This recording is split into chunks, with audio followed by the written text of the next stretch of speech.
ដោយដែល fan ធ្លាប់ស្គាល់សានីតាំងពីដើមមកគឺមិនសូវខ្វល់នេះគឺជាហេតុផលដែលមានពាក្យចចាមអារាមលើកឡើងថាសានីក្រសំដីកន្លងមក fan របស់សានីប្រហែលជាចំណាំថាសានីមិនសូវផ្ដល់ប័ណ្ណសម្ភាសទៅកាន់កន្លែងណាមួយទេបាទគេថារឹកគេថារឹកអូ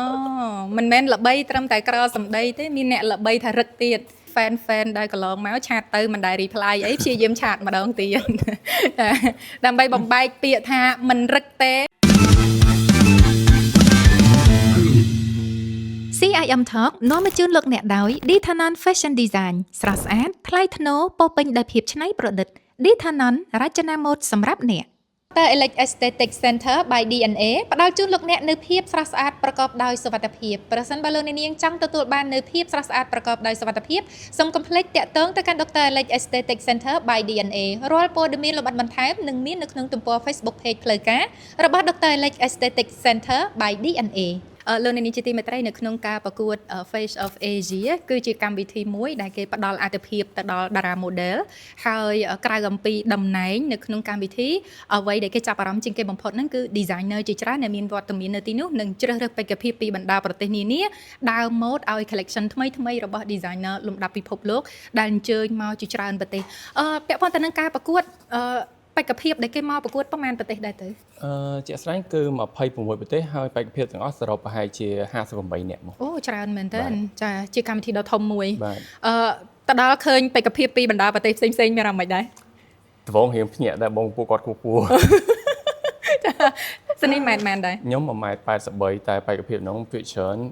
1.8 ឡើងចាមានដល់1.9 ទៀតចាពីកម្ពុជាយើងទៅ 1.83 ហើយគាត់ថានៅទៅដល់ឆាកអន្តរជាតិឃើញគេខ្ពស់ជាងនឹងទៀតចាពាក់ព័ន្ធទៅនឹងការប្រកួតបងចាប់អារម្មណ៍ខ្លាំងជាងគេបំផុតនៅពេលដែលសនីស្លៀកឈុតខ្មែរបាទចានៅក្នុងការប្រកួត model របស់យើងគឺមានស្លៀកឈុតខ្មែរហើយបងអូនជាមួយនឹងបងអូនស្រីហ្វឹងអ៊ីចាដើរបង្ហាញម៉ូដយ៉ាងស្រស់ស្អាតហើយបន្ទាប់មកទៀតវីដេអូមួយនេះត្រូវបានផ្សព្វផ្សាយកាត់តជាមួយនឹងខាងភាគីថៃហើយក៏មានមតិរិះគន់ច្រើនខ្លាំងមែនតើសម្រាប់បងអូននៅពេលដែលឃើញទស្សនវិជ្ជាបែបនេះ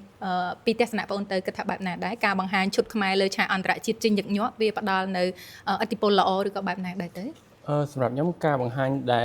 អ្វីដែលជាអត្តសញ្ញាណរបស់ខ្មែរយើងគឺល្អដើម្បីឲ្យគេដឹងថាយើងគឺជាម្ចាស់ដើមចាសម្រាប់មតិរិះគន់ខ្ញុំគិតថាយើងអត់មានអីត្រូវខ្វល់ជាមួយមតិរិះគន់ផងព្រោះយើងជាយើងស្រាប់អីចាបាទចម្លើយនេះចម្លើយរបស់សានីសុតសាទចាបើគាត់មិនឆ្លើយអញ្ចឹងមិនមែនជាគាត់ទេចាដោយដែល fan ធ្លាប់ស្គាល់សានីតាំងពីដើមមកគឺមិនសូវខ្វល់នេះគឺជាហេតុផលដែលមានពាក្យចចាមអារាមលើកឡើងថាសានីក្រសំដីជជែកគ្នាមកដល់វគ្គនេះមានកិច្ចសន្ទនាបានប៉ុណ្នេះខ្ញុំរៀងធូរទ្រូងច្រើនខ្លាំងមែនតើគេល្បីថាអូនមិនចេះនិយាយស្ដីអានឹងមូលហេតុអីគេចេះតែនិយាយតគ្នាទៅបងចឹងវាជាពាក្យមិនពិតហ៎ចាអញ្ចឹងអូនចេះនិយាយស្ដីធម្មតាទេហើយចុះមិនបានគេឯងគ្រប់គ្នាថាសានីមិនចេះនិយាយស្ដីទេធ្វើឲ្យខ្ញុំជាពិធីការនីនៅក្នុង show នេះមានការភ័យព្រួយជាខ្លាំងមិនដឹងថាភ្ញៀវកិត្តិយសរបស់ខ្ញុំព្រមចេញវាចាជាមួយខ្ញុំឬអត់ប្រហែលពេលខ្លះអត់ស្និទ្ធជាមួយអញ្ចឹងបងអញ្ចឹងជជែកជាមួយអ្នកស្គាល់ហើយចុះបើយើងមិនចាប់ផ្ដើមកិច្ចសន្ទនាធ្វើម៉េចនឹងខ្លាយទៅជាអ្នកស្គាល់នឹងស្គាល់ចិត្តណាស់យ៉ាងដល់តែបងកន្លងមក fan របស់សានីប្រហែលជាចំណាំថាសានីមិនសូវផ្ដល់ប័ណ្ណសម្ភាសទៅកាន់កន្លែងណាមួយទេបាទគេថារឹកទៀតគេថារឹកអូមិនមែនល្បីត្រឹមតែក្រសំដីទេមានអ្នកល្បីថារឹកទៀតតែធិតពិតរឹកមែនទេអត់ទេបងអត់ទេមនុស្ស slow ទេចាមនុស្ស slow តែត្រូវបានគេយល់ច្រឡំអញ្ចឹងនៅក្នុង show នេះ fan ដែលកន្លងមកឆាតទៅមិនដែល reply អីព្យាយាមឆាតម្ដងទៀតដើម្បីបំបែកពាក្យថាមិនរឹកទេចា reply ឆាតផងបាទមានដែរ reply ឆាតគេទេ reply តែបងreply តែគាត់ពេលខ្លះមើលអត់មើលអត់អស់ហ่าអញ្ចឹង fan ឆាតទៅម្ដងទៀតណាចាម្ចាស់គេថាព្រម reply ហើយឥឡូវពាក់ព័ន្ធទៅនឹងរឿងសំណួរវិញនៅក្នុងការប្រកួត The 20 Haiwon Resort 2025 Asian Model Festival នៅប្រទេសកូរ៉េចង់ឲ្យសានីជួយចែករំលែកបន្តិចពាក់ព័ន្ធទៅនឹងបទពិសោធន៍ទៅចូលរួមប្រកួតលើឆាកអន្តរជាតិបទពិសោធន៍ល្អអ្វីខ្លះដែលសានីគិតថាចង់ចែករំលែកទៅកាន់ទស្សនិកជនសម្រាប់ខ្ញុំបទពិសោធន៍ដែលបានចូលរួមនៅក្នុងកម្មវិធីនៅ Asian Model Festival នៅប្រទេសកូរ៉េនេះគឺវាបានចែករំលែកបទពិសោធន៍វប្បធម៌នឹងគ្នាជាមួយប្រទេសមួយទៅប្រទេសមួយហើយយើងបានរាប់អានមិត្តភ័ក្តិយើងបោះផ្ដោះផ្ដងដូរលក្ខណៈថាវប្បធម៌រស់នៅសម័យប្រចាំថ្ងៃជាមួយគ្នាចានៅក្នុងការប្រកួតនីមួយៗវាតែងតែមានវិញ្ញាសាណាមួយនឹងដែលពិបាកជាងគេបំផុតសម្រាប់យើង សម្រាប់សនីផ្ទាល់គិតថាវិញ្ញាសាមួយណាដែលពិបាកជាងគេ ជាក់ស្ដែងកម្មវិធីតកតងនឹង model នេះគឺវិញ្ញាសាគឺដើរម៉ូដទាំងអស់បង អូអញ្ចឹងវានឹងមិនពិបាក បាទអត់ពិបាកទេ ចាជាភាពងាយស្រួលមួយដែរអញ្ចឹងមិនថាចង់ខ្លាយជាតារា model អ្វីដែលពូកែគឺដើរ តែមានមួយបងយើងត្រូវ perform បែបហាត់រាំទាំងអស់គ្នា perform ហាត់រាំទាំងអស់គ្នា ហើយខ្ញុំអត់ចេះរាំទេហើយតែហាត់ជាមួយគេដែរ តែមានគ្រូបង្វឹកគេដែរ មានបងមាន ចានេះក៏ជាចំណុចល្អដែរសម្រាប់អ្នកដែលមានបំណងថាចង់ប្រកួតខាងផ្នែក model អញ្ចឹងយើងក៏មានវគ្គត្រូវហាត់រាំជាក្រុម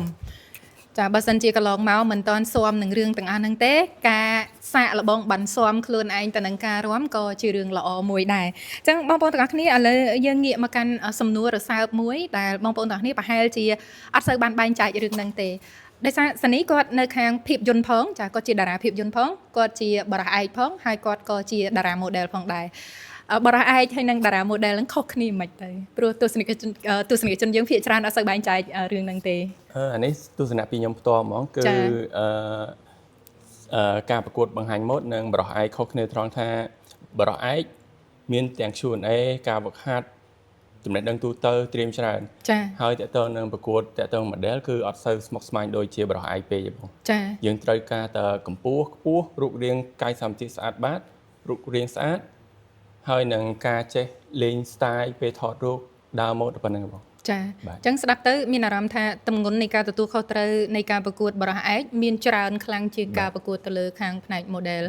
ចាពីខាងអូនទៅ model ហើយនឹងបរិះឯកឆ្លាញ់ខាងណាជាង សម្រាប់ខ្ញុំផ្ទាល់ហ្មងនិយាយចេញពីចិត្តហ្មងគឺឆ្លាញ់ model ជាងដោយសារ model មិនសូវត្រៀមច្រើនបាទមនុស្សងាយមិនចូលចិត្តភាពស្មុគស្មាញចាប៉ុន្តែក៏អរគុណដែលនៅតែព្រមត្រឡប់មកវិញសារជាថ្មីម្ដងទៀតដើម្បីតំណាងកម្ពុជាចូលរួមប្រកួតនៅលើឆាកអន្តរជាតិលើនេះជាទីមេត្រីឥឡូវយើងងាកមកកាន់ការប្រកួតរបស់គាត់នៅប្រទេសកូរ៉េអំបញ្ញមិញអូនប្រាប់ថាបានទៅចូលរួមប្រកួតនៅក្នុងប្រទេសកូរ៉េហើយឃើញថាបេក្ខភាពពីខាងបរទេសហ្នឹងក៏គេមានគុណសម្បត្តិច្រើនណាស់ដែរប៉ុន្តែឮថាទទួលបានការដើរម៉ូដច្រើនពី designer បាទ5 ទៅ 6 collection ដែរ5 ទៅ 6 collection អូរាប់ទុកថាច្រើនមែនតើបងប្អូនទាំងអស់គ្នានៅក្នុងកម្មវិធី Face of Asia មិនមែនផ្ដោតតែលើការប្រកួតនឹងជ័យលាភីតែម្យ៉ាងទេដូចនេះខ្ញុំបានជម្រាបជូនពីខាងដើមអញ្ចឹងនឹងមាន designer ជាច្រើនដែលគេរងចាំជ្រើសរើសនៅបេក្ខភាពដែលមានគុណសម្បត្តិដើម្បីដើរបង្ហាញម៉ូដនៅក្នុង collection ថ្មីចាសម្រាប់សនីទទួលបាន5 designer ចាប់អារម្មណ៍ជាចំនួនច្រើនចាមិនតិចទេ